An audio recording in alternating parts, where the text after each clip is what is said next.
There once lived a couple who ruled over the mass majority of vampires. This couple believed in peace and living amongst the humans. They had 2 children, Jane and Winston. As Winston grew, so did his obsession for power. He no longer believed in his parents' peaceful ways. It drove him to plan his own parents' murder so he could take over and do things his own way. There was nothing his sister Jane can do. It was too late. What makes it worse was the murderer was none other than Emma, Jane's childhood best friend and her brother's new wife. Winston had manipulated her mind and twisted her into insanity. But Gabe said he could control her. I guess he was wrong.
Jane and the rest of the members of the rebellion discussed their next step to take down Winston for good.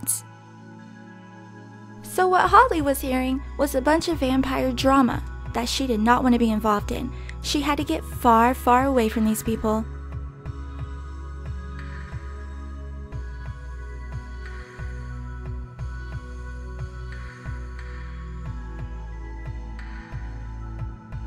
Her heart sunk when she found out she could not leave anytime soon. They still didn't know what Winston wanted from her. She wasn't safe.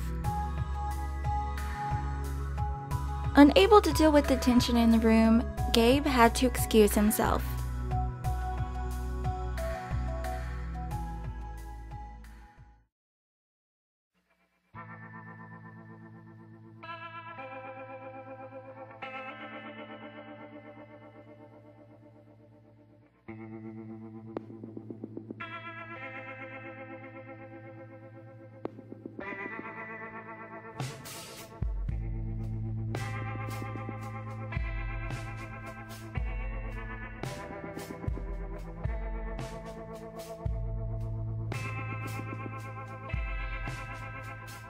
Now, let's start with the introduction. This is Ivy, but don't let that pretty face fool you. She's the meanest of the mean. I guess you could say she has a reason.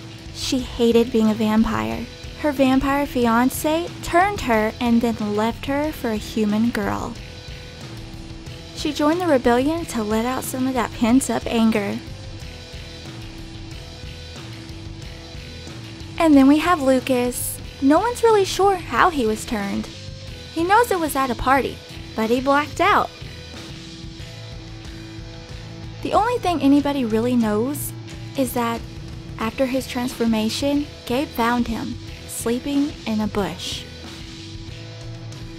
Speaking of Gabe, he was very old and very arrogant.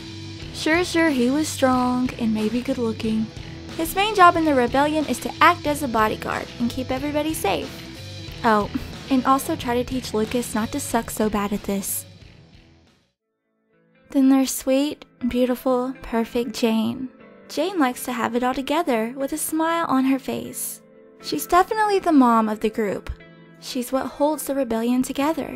She likes to make sure everyone is taken care of, no matter how hard they resist. But underneath that perfect complexion is someone who's broken from her own memories.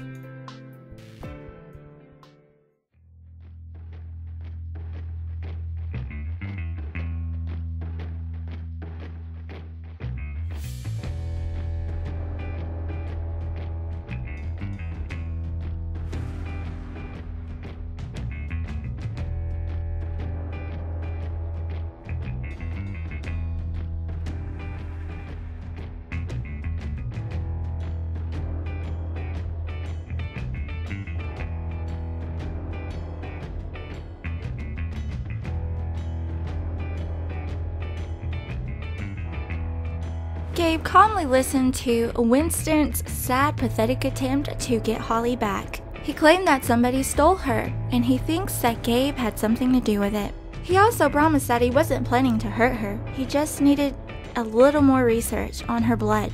There was something special in it. But Gabe knew who he was dealing with. He can't be trusted. Holly was in danger.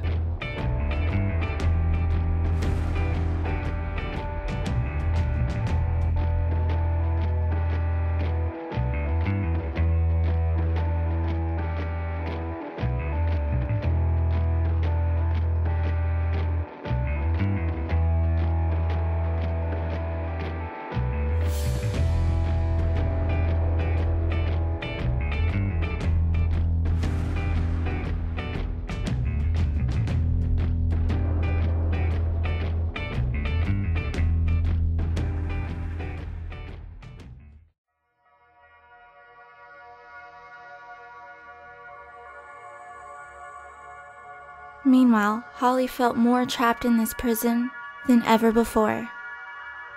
She didn't understand how she'd gotten herself into this mess.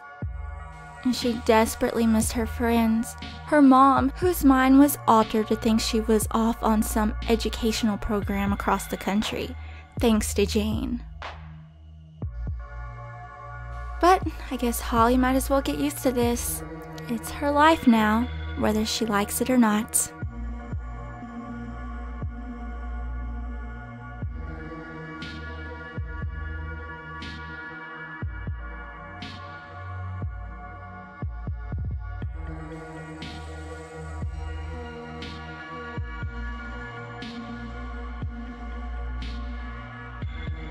Maybe these people weren't as bad as Holly thought they were.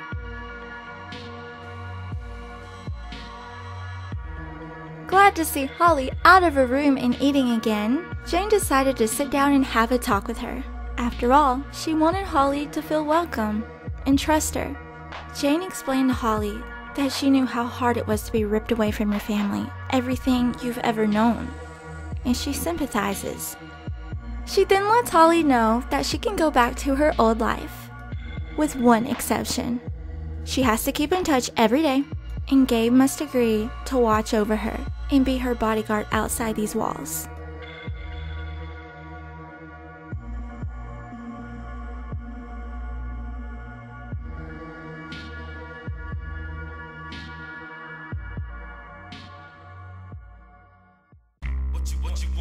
What you want?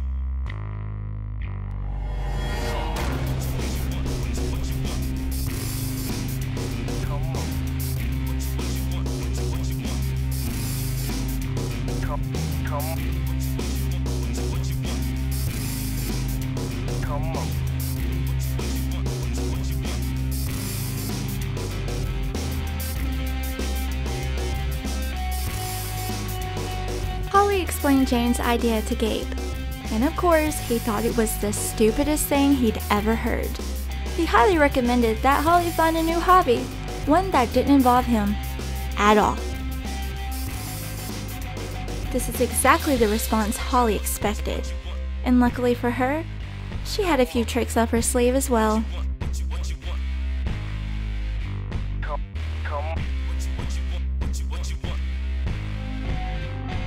Gabe couldn't stop thinking about his conversation with Winston earlier. If Winston really thought there was something special about Holly's blood, he would never quit looking for her. And when that battle came, Lucas would be nowhere ready to fight it. He really didn't have a choice, did he?